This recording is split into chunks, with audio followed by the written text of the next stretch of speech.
नमस्कार मित्रमैत्रिणींनो, जर तुम्हाला आपल्या चॅनलवरच्या कथा आवडत असतील तर लाईक करत जात जा आणि चॅनलला सबस्क्राईब करून बाजूची घंटी दाबा आणि ऑलवर सेट करा. म्हणजे जेव्हा जेव्हा मी नवीन व्हिडिओ किंवा कोणतीही नवीन पोस्ट अपलोड करेन तेव्हा ती सगळ्यात आधी तुमच्यापर्यंत पोहोचेल. धन्यवाद. तर वळूया आपल्या कथेच्या पुढच्या भागाकडे. आधी बाहेर निघून आला खरा, पण त्याला आता काहीच सुधरत नव्हतं. तो काय करायला आला होता आणि झालं उलटच होतं.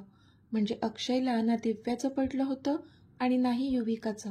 त्याला फक्त स्वतःचा स्वार्थ साधायचा होता. तर आज आधी अक्षयला त्याच्या आणि युविकाच्या नात्याबद्दल सांगणार होता, पण आजचा त्याचा हा अवतार बघता हे सांगणं आता अजिबात योग्य नव्हतं हे कळलं होतं त्याला. नाहीतर त्याने नक्कीच त्यांच्या खऱ्या नात्याला वेगळं वळण दिलं असतं, जे आधीला नको होतं. म्हणून शांत रीतीने विचार करून मगच हा गुंता सोडवावा लागणार होता त्याला. शेवटी तो गाडीत बसला आणि इनामदार विलाकडे निघाला, जिथे त्याची चष्मीस हातावर मेहंदी लावून त्याची वाट पाहत बसली होती. आता पुढे. परीने रिझाईन देऊन आता 15 दिवस होऊन गेले होते. रियांश रोज ह्याच ब्रांचला येत होता. त्याने परीशी बोलण्याचा खूप प्रयत्न केला होता ह्या 15 दिवसात, पण परी मात्र त्याच्या वाऱ्याला पण उभी राहत नव्हती. तो समोर आला की ही तिथून निघून जायची. आता नोटीस पिरियड संपायला अजून 15 दिवस बाकी होते. आज पण रियांश ऑफिसला आला होता. मागचे 15 दिवस त्याने तिच्याशी न बोलता किंवा तिला न भेटता कसे काढले होते त्याचे त्यालाच माहीत होतं. तिची पण अवस्था काही वेगळी नव्हती. तिचं पण खूप जास्त प्रेम होतं त्याच्यावर, पण त्याच्या एक खोटं बोलण्याने सगळंच उद्ध्वस्त करून ठेवलं होतं. छोटं मोठं खोटं असतं तर कदाचित ती माफ करूसुद्धा शकली असती त्याला, पण इथे तर त्याने त्याची आयडेंटिटीच लपवली होती. ज्या ऋषीवर तिने प्रेम केलं होतं तो तर तो नव्हताच. कशी माफ करू शकत होती ती त्याला? मॅम, सरांनी तुम्हाला आत बोलावलंय. एक ऑफिस बॉय आला आणि तिला निरोप देऊन गेला, पण ती मात्र तो निरोप ऐकून तणतण करतच जागची उठली. कारण मागच्या 15 दिवसात तो असाच रोज तिला त्याच्या केबिनमध्ये बोलावत होता आणि तिची माफी मागत होता, ज्यामुळे ती वैतागली होती. पण अजूनही ती ह्या कंपनीमध्ये काम करत होती आणि तो तिचा बॉस होता, म्हणून तिला आत जाणं भाग होतं. मै कम इन सर? तिने बाहेरून नॉक करत विचारलं. येस प्लीज कम इन, तो बोलला तशी ती आत आली. प्लीज सीट, तो तिच्याकडे बघत बोलला. तसं तिने चेहरा दुसरीकडे वळवला आणि इथे तो दुःखी झाला. हे बघा सर, जर तुम्हाला पुन्हा ते माफी वगैरे मागायची नाटकं करायची असतील तर प्लीज थांबवा हे सर्व. मला ना कंटाळा आला आहे ह्या सगळ्यांचा. ती चिडून बोलली तसं त्याच्या डोळ्यांतून अश्रूचा एक थेंब खाली पडला. पण त्याने वरचेवर तो झेलला आणि तो जागचा उठला आणि त्याच्या पॅन्टच्या दोन्ही खिशात हात घालून एकदम निर्विकारपणे विंडोमधून बाहेर बघत तिला पाठमोरा उभा राहिला. परी, मला जेवढं तुला समजावून सांगायचं होतं मी समजावलं आहे. माझ्या कृत्याची माफीसुद्धा मागितली आहे. प्रेम केलंय तुझ्यावर आणि म्हणून तुला माझी बाजू समजावून सांगत होतो इतके दिवस, अगदी जीव तोडून. तुला मी मला कोणतीही शिक्षा दे म्हणून पण सांगितलं, जेणेकरून तुझा माझ्यावर असलेला राग जाईल. पण ते पण तू करत नाहीयेस. मला वाटतंय की तुला मला समजून घ्यायचंच नाहीये. तो एक सुस्कारा सोडत बोलला. त्यावर तिने नकारार्थी मान हलवली. Sir please, I am not interested to listen all this, ती रागात बोलली आणि तिथून जाऊ लागली. तोच स्टॉप, त्याचा भारदस्त आवाज आला तशी ती जागीच थांबली. मिस परिणिती पाटील, मला माहीत आहे तुम्हाला माझ्या बोलण्यामध्ये काहीच इंटरेस्ट नाही आहे. एनिवेज, आज शेवटचं. मी तुम्हाला इतकंच सांगण्यासाठी बोलावलं आहे की आत्ता ह्यापुढे माझा कधीच तुम्हाला त्रास होणार नाही. कारण मी आत्ता ह्यापुढे तुम्हाला कधीच दिसणार नाही. कारण आत्ता मी ह्या ऑफिसमध्ये येणारच नाही. पुढच्या आठवड्यात मी US ला जातोय, कायमचं, तो बोलला. अजूनही नजर त्या विंडोमधून बाहेर होती. पण ती मात्र स्तब्ध झाली होती. इतकी की तिला काहीच सुधरत नव्हतं. म्हणजे त्याच्यावर राग होता मान्य, त्याच्याशी बोलायचं नव्हतं, स्वतःला त्याच्यापासून दूर राहायचं होतं, सगळं मान्य. पण आता तो स्वतःच आपल्यापासून दूर जातोय, ते पण कायमचा. आपल्याला आता तो कधीच दिसणार नाही. ही कल्पनाच किती जीवघेणी वाटत होती तिला. विचार करण्याच्या सगळ्या नसा जणू बंद झाल्या असाव्यात. ती एखाद्या पुतळ्यासारखी तशीच एका जागी उभी होती. त्याला कळलं की तिला पण धक्का बसलाय हे ऐकून, पण तो काहीच करू शकत नव्हता आता, कारण हे तिच्यासाठीच करत होता तो. आपल्यामुळे तिला त्रास होतोय आणि तो त्रासच आता कमी करण्याचा प्रयत्न होता त्याचा. त्याला कळत होती तिची आत्ताची अवस्था. तिचा अजिबात काहीच आवाज आला नव्हता कधीपासून, तरीसुद्धा त्याने एकदाही मागे वळून तिच्याकडे पाहिलं नाही. यू मे लिव्ह नाऊ, तो स्वतःच्या भावना अडवत निर्विकारपणे बोलला. तशी ती भानावर आली आणि पटकन तिथून निघून गेली आणि सरळ वॉशरूम गाठलं तिने. तिथे जाऊन स्वतःच्या अश्रूंचा बांध मोकळा सोडला तिने. ती गेल्यानंतर त्याने मात्र एक सुस्कारा सोडला. त्यालाही खूप वाईट वाटत होतं. मरणाचा त्रास होत होता. इथून जाताना एकदा तिला डोळे भरून पाहावं आणि हृदयात साठवून ठेवावं असं खूप वाटत होतं त्याला, पण नाही. तरीसुद्धा मनावर दगड ठेवून स्वतःच्या भावनांना आवर घातला त्याने आणि एकदाही तिच्याकडे पाहिलं नव्हतं, कारण आत्ता त्याला तिची झालेली सवयच मोडून काढायची होती. म्हणून हा अट्टहास चालला होता त्याचा. अक्षताला मेहंदी लावून झाली होती. तिच्यासोबतच घरातल्या बाकीच्या लेडीजनी सुद्धा स्वतःच्या हातांवर खूप सुरेख अशी मेहंदी डिझाईन काढली होती. युविकाने एकदा आपल्या दोन्ही हातांवर खूप प्रेमाने पाहिलं. खूप छान मेहंदीची डिझाईन काढली होती त्या मेहंदीवालीने, पण युविकाचं लक्ष तर त्या डिझाईनकडे नव्हतंच मुळी. तिचं लक्ष तर तिच्या हातावर बरोबर मधोमध काढलेल्या त्या हार्टवर होतं, ज्यामध्ये ए लव्ह वाय लिहिलं होतं. ते बघूनच तिच्या ओठांवर स्माईल आली होती. ती एकटीच गालातल्या गालात हसत होती. बघू बघू, माझ्या पनीर टिक्काचं नाव काढलंस की नाही तू? मागून आजीचा आवाज आला तशी ती भानावर आली आणि थोडी कडबडली सुद्धा. पण नशीब त्या दोघीही आता बाकी लोकांपासून खूप दूर उभ्या होत्या, त्यामुळे कोणाला ऐकू गेलं नव्हतं आजींचं बोलणं. आजी, मी घाबरले ना, युविका बोलली. अगं, घाबरायचं काय त्यात? प्यार किया तो डरना क्या, बरोबर ना?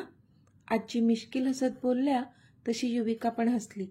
तिला पण माहीत होतं आजी किती मस्ती करतात त्या. मग तिने तिचा हात दाखवला त्यांना आणि त्यावर काढलेलं नावसुद्धा दाखवलं. अरेच्चा, फक्त एकच अक्षर काढलं होय? मला वाटलं होतं तू पूर्ण नाव लिहिशील, आजी तोंड बारीक करत बोलल्या. आजी, युविका बोलली. अगं चिल, मस्करी करत होते आणि आता संध्याकाळ झालीये. कुठे आहे माझा पनीर टिक्का? आजी बोलल्या तसा युविकाने चेहरा पाडला. बघा ना आजी, आज पण ऑफिसला गेलाय तो, युवी तोंड पाडून बोलली. काय पोरगा आहे हा? आज घरात लग्न कार्य आहे आणि ह्याला ऑफिसला जायचंय. थांब, त्याच्या बापालाच धारेवर घेते, मग बघतो कसा जातो ऑफिसला ते. आजी डोळे फिरवून बोलल्या तसं युविकाला मात्र हसायलाच आलं. आलेच मी, असं म्हणत आजी तिथून निघून गेल्या आणि युविका मात्र पुन्हा त्या मेहंदीमध्ये पाहू लागली. ओ माय सडू, where are you now? Please come soon, ती मनातच त्याला साथ घालत होती. इथे आधी गाडी चालवता चालवता विचार करत होता. आज जे जे त्याने अक्षयच्या तोंडून ऐकलं होतं त्याचा विचार करत होता तो. म्हणजे अक्षय तर असा नव्हता कधी, मग असा कसा वागला तो? घरातले संस्कारच विसरला. आणि आता हत्त म्हणजे तो दिव्याला तर फसवत होताच, पण युविकाशी फक्त आणि फक्त त्या हॉटेलच्या ओनरशिप मिळवण्यासाठी लग्न करणार होता तो, आणि त्यानंतरही तो दिव्याला फसवतच राहणार होता. म्हणजे किती विकृत मानसिकता होती ती. विचार करूनच आता आधीचं डोकंच काम करण्याचं झालेलं. दिव्याला सांगूनही कळत नव्हतं आणि पुराव्याअभावी तो घरीसुद्धा काहीच सांगू शकत नव्हता. बिचारा पूर्णपणे हतबल झाला होता. आता तो घरी पोचला होता, पण डोक्यात विचारचक्रच एवढे सुरू होते की त्याला काहीच सुधरत नव्हतं. तो सरळ आत आला आणि त्याच्या बेडरूममध्ये शिरला. युविका तिथेच सगळ्यांसोबत बसली होती, पण त्याने एकदाही कोणाकडेच पाहिलं नव्हतं, तिच्याकडेही नाही. म्हणून तिला वाईटच वाटलं. आधी त्याच्या रूममध्ये आला. त्याने त्याचं ब्लेझर बेडवर फेकून दिलं आणि तडक तो बाथरूममध्ये शिरला. जेव्हा शॉवरचं थंड पाणी त्याच्या शरीरावर पडू लागलं तेव्हा कुठे आता त्याचा दिवसभराचा क्षीण निघू लागला. इथे युविका मात्र तिच्या रूममध्ये आली. तिला तर त्याच्यावर रागवायचं होतं. आज सकाळसाठी त्याने तिला कॉम्प्लिमेंट दिलीच नव्हती ना, म्हणून मॅडमला राग आला होता आणि त्याच रागाच्या भरात तिने त्याला कॉल किंवा मेसेज पण केला नव्हता. तो आपल्याला कॉल करेल तेव्हा आपण घ्यायचाच नाही असं काहीसं ठरवलं होतं तिने, पण त्याने पण तिला एकही कॉल केला नव्हताच. म्हणूनही राग होताच. पण तिला कुठे माहीत होतं की त्याच्या बिचाऱ्याच्या मनावर आज काय काय झेलत होता तो. त्याचा सख्खा भाऊ असं वागत होता ज्याची कधी त्याने स्वप्नातही कल्पना केली नव्हती. त्याच्या फॅमिलीला जेव्हा हे कळेल तेव्हा त्यांना किती जास्त त्रास होईल हा विचारच सहन होत नव्हता त्याच्याने. पण ह्या सगळ्यांपासून ती मात्र अनभिज्ञ होती आणि त्याच्यावर रागवून राहिली होती. पण आता त्याला मिस पण तेवढीच करत होती ती. आणि आता राग जाऊन तिथे काळजी दाटून आली होती त्याच्यासाठी, कारण तो थेट त्याच्या रूममध्ये निघून गेला होता, तिला एकदाही न पाहता किंवा न भेटता. जाऊ का त्याच्या रूममध्ये, ती विचारच करत होती की मीही का आत आली. हे ताई, बघ ना यार किती मस्त मेहंदी काढली आहे माझ्या हातावर, मीही खूप खुश होत बोलली. तशी युविका भानावर आली. हो ग, छान काढली आहे हां. युविका तिचे हात बघत बोलली खरी, पण तिचं पूर्ण लक्ष मात्र आधी आता कसा असेल ह्याच्यावरच होतं. मी आलेच हा, असं म्हणत युविका बाहेर गेली. तिला आता आधीकडे जायचं होतं, पण तिने बाहेर येऊन पाहिलं तर तिथे तर जत्राच भरली होती. सगळ्या नातेवाईकांचा बाहेर गोतावळा जमला होता. तसा तिने डोक्यावर हात मारला, कारण ह्या एवढ्या जणांसमोर ती त्याच्या रूममध्ये जाऊच शकत नव्हती. तिने नकारार्थी मान हलवली आणि तिथून खाली गेली आणि सरळ बाहेर निघून ती बंगल्याच्या मागे गेली, जिथे आता कोणीच नव्हतं. तिच्या हातावरची मेहंदी आता थोडी थोडी सुकली होती. तिने तिच्या खिशातून हळूच तिचा फोन काढला आणि त्याचा नंबर डायल केला, पण नव्हता उचलत तो फोन. तिने पुन्हा डायल केला, पण नव्हताच उचलत तो कॉल. तशी अजूनच ती वैतागली आणि तिने परीचा नंबर डायल केला. इथे परी मात्र आज खूप जास्तच अपसेट होती.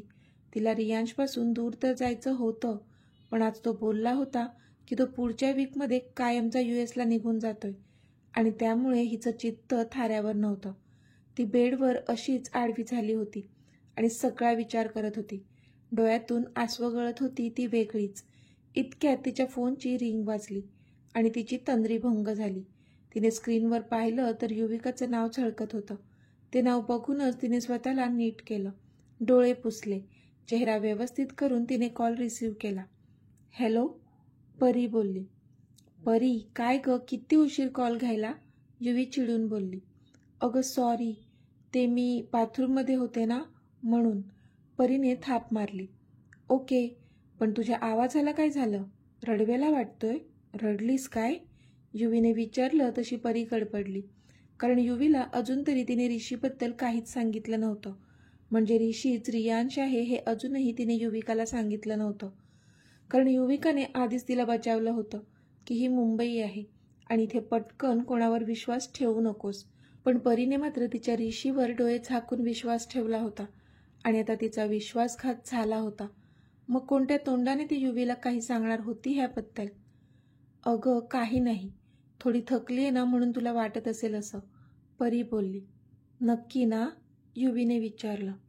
हो ग बाई, माझं जाऊ दे, तू तुझं सांग, तू कॉल कसा केलास, तिने विचारलं. तुला रिमाइंड करायला फोन केलाय, तुला उद्या इथे घरी यायचंय हळदीला, लक्षात आहे ना, युवी बोलली. हो आहे माझ्या लक्षात, पण काय आहे ना, अगं ऑफिसमध्ये कामाचा लोड आहे, त्यामुळे मला नाही वाटत उद्या सुट्टी मिळेल मला, परी बोलली. खरं तर तिची इच्छाच होत नव्हती काही करायची आणि कुठेच जायची. असं नाही करायचं हां, तुला उद्या आणि परवा यायचंय म्हणजे यायचंय, कळलं ना, युवी तिला दम देत बोलली. अगं आय एम सॉरी, परी बोलली. तुझं सॉरी ठेव तुझ्याजवळच, जर तू नाही आली ना तर बघ मी बोलणारच नाही तुझ्याशी, युविका तोंड पाडत बोलली. तसा परीचा नाईलाज झाला. बरं बाई, मी बघते, पण उद्या नाही हां, लग्नाच्या दिवशी मी नक्की येईन, उद्या खरंच जमणार नाही प्लीज, परी बोलली. बरं ठीक आहे, पण लग्नाला तरी नक्की ये, मला तू हवी आहेस यार, युविका बोलली. येस माय डार्लिंग, शुअर, परी पण हसून बोलली. पण तिच्या मनात काय वादळ उठलं होतं ते तर तिलाच माहीत होतं. चल मग ठेवते हां, see you soon, bye, good night, Yuvika बोलली. त्यावर परीने पण बाय बोलून फोन ठेवून दिला. युविकाने फोन कट केला आणि ती आता मागे फिरणारच होती की तिच्या पोटावर उबदार हातांचा विळखा बसला आणि ती मागून त्याच्या टणक छातीवर येऊन आदळली. तशी एक थंडगार लाट तिच्या शरीरातून वाहून गेली त्याच्या स्पर्शाने, कारण त्याला न बघताही ती त्याचा स्पर्श फील करू शकत होती. आधी तिने त्याला हळूवार आवाज दिला, तशी त्याने त्याची हनुवटी तिच्या खांद्यावर ठेवली. "यस स्वीटी," तो हळूच बोलला. तसे त्याचे गरम श्वास तिच्या कानावर पडले आणि शहारली ती. तर मित्रमैत्रिणींनो, आजचा भाग तुम्हाला कसा वाटला ते मला कमेंटमध्ये सांगा. आणि जर आवडला असेल तर व्हिडिओला लाईक करा, शेअर करा आणि चॅनलला सबस्क्राईब करून बाजूची घंटी नक्की दाबा. चला तर भेटूया आपल्या पुढच्या भागात. तोपर्यंत धन्यवाद.